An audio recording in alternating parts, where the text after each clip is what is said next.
Radhe Radhe friends, मैं रंजना कालरा आप सबके लिए एक नई वीडियो के साथ फिर से हाजिर हूँ। तो अगर आप लोगों को वीडियो अच्छी लगे तो प्लीज़ लाइक शेयर कमेंट ज़रूर कीजिएगा, और अगर मेरे चैनल पर नए हैं तो मेरे चैनल को सब्सक्राइब ज़रूर कीजिएगा और बेल आइकन प्रेस करना बिल्कुल मत भूलिएगा। कार्तिक का महीना चल रहा है और कार्तिक का महीना भगवान श्री कृष्ण जी को बहुत प्रिय है। तो इसीलिए मैं आप सबके सामने एक कृष्ण जी की कथा लेकर आई हूँ कि उनको अपनी सब रानियों में से सत्यभामा रानी ही सबसे प्यारी क्यों थी। एक बार श्री नारद जी ब्रह्मा जी से कहते हैं कि आप कृपा करके कार्तिक महात्म्य का इतिहास तथा प्रसंग सहित सुनाइए। तब ब्रह्मा जी कहने लगे कि एक समय भगवान कृष्ण से कमल जैसे नेत्रों वाली श्री सत्यभामा जी कहने लगी कि मैं धन्य हूँ और मेरे माता पिता भी धन्य हैं, जिनके मेरे जैसी कन्या उत्पन्न हुई, जिसके पति आप भगवान हुए। आप 16,108 रानियों में सबसे अधिक मुझसे ही प्रेम करते हैं। जिस कल्प वृक्ष की पृथ्वी के लोग बात तक नहीं जानते वह मेरे आंगन में लगा हुआ है। अतः मैं आपसे एक बात पूछना चाहती हूँ। आशा है कि मेरे हित के लिए आप वह बात अवश्य बताने की कृपा करेंगे।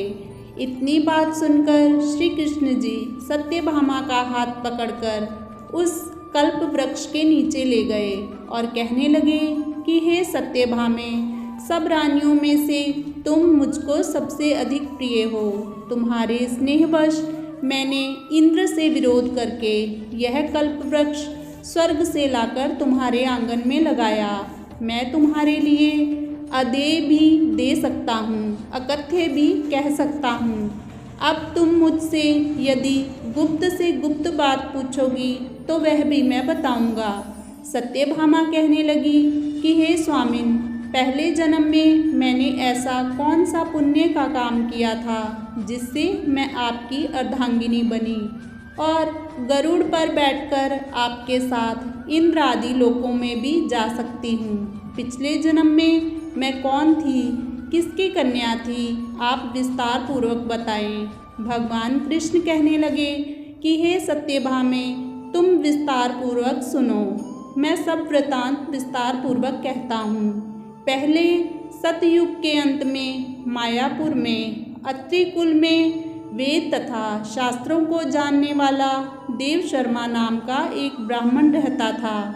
वह सूर्य का भक्त था तथा रात दिन अतिथियों की सेवा किया करता था। उसके कोई पुत्र नहीं था, परंतु बड़ी आयु में उसके एक कन्या उत्पन्न हुई जिसका नाम गुणवती था।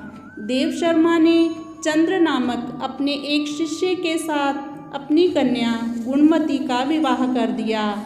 चंद्र पिता के समान उसकी सेवा करता था। एक दिन देव शर्मा अपने दामाद के साथ लकड़ियां काटने के लिए हिमाचल के समीप गया।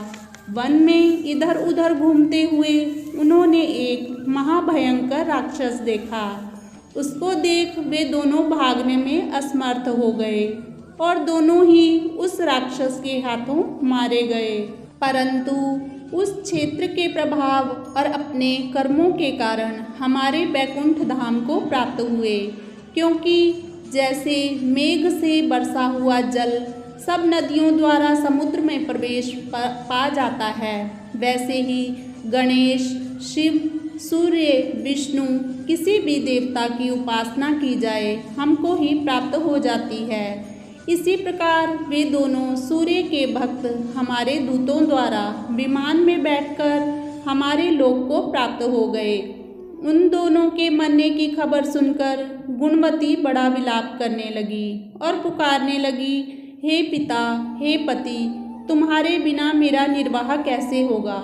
मैं किस प्रकार जीवित रह सकूंगी? तुम मुझे छोड़कर कहाँ चले गए? मेरे अन्न तथा भोजन का प्रबंध कैसे होगा?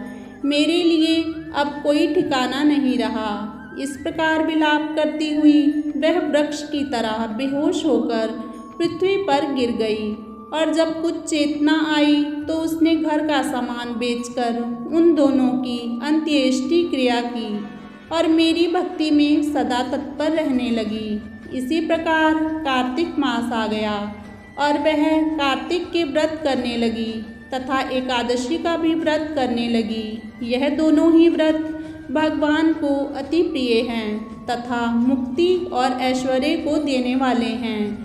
कार्तिक मास में तुला के सूर्य में जो प्रातःकाल स्नान करते हैं, जागरण तथा दीपदान करते हैं, उनका महापातक नाश हो जाते हैं।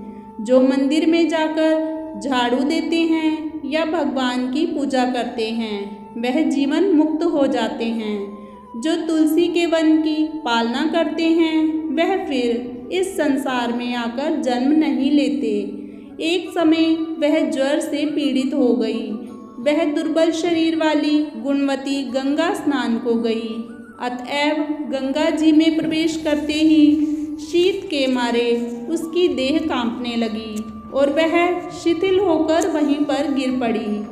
उसी समय हमारे दूत सुंदर विमान में बिठाकर उसको हमारे धाम में ले आए। यह कार्तिक के व्रत का ही प्रभाव था।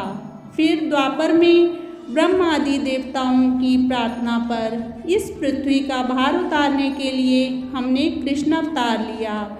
तो उस समय हमारे ही सब देवगण यादव बने और तुम्हारे पिता देव शर्मा शस्त्राजित हुए, चंद्र शर्मा अक्रूर हुए और तुम गुणवती सत्यभामा हुई। कार्तिक के व्रत के प्रभाव से तुम हमारी प्यारी हुई। तुमने आजन्म तुलसी के वृक्ष का पालन किया। इसी से तुम्हारे आंगन में कल्प वृक्ष है। कार्तिक में तुमने दीपदान किया। इसी से तुम्हारे घर में लक्ष्मी स्थित है। जो कार्तिक मास में तुमने व्रत आदि किए, उसी के कारण तुम हमारी अर्धांगिनी हुई। जो कोई कार्तिक मास में व्रत आदि करता है, वह हमको तुम्हारे समान ही प्रिय होता है। अन्य दूसरे जप, तप, ज्ञान, दान आदि कार्तिक मास की 16वीं कला के बराबर भी नहीं हैं। बोलो श्री कृष्ण कन्हैया लाल की जय।